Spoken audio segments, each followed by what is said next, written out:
In today's video, I'll show you how to find a steamgame.exe file on your PC in Windows 10 or 11. Let's get into the method. The easiest way to find it is to open Steam first, and then open your game library. Find the game on the list, and now right-click on it and hover over Manage, then choose Browse Local Files from the list.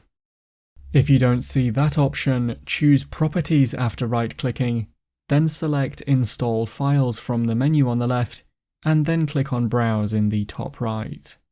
Both methods will open the local files for this game, and the exe or application file should be in here. It might be the name of the game itself, or it might be a launcher for it, which is why there might be multiple.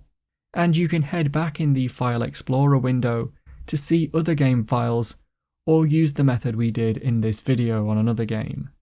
That's how to find a steamgame.exe file on your PC in Windows 10 or 11. If you found the video helpful, remember to leave a like, and feel free to subscribe for more. Check out the videos coming up right now, you might find these helpful too.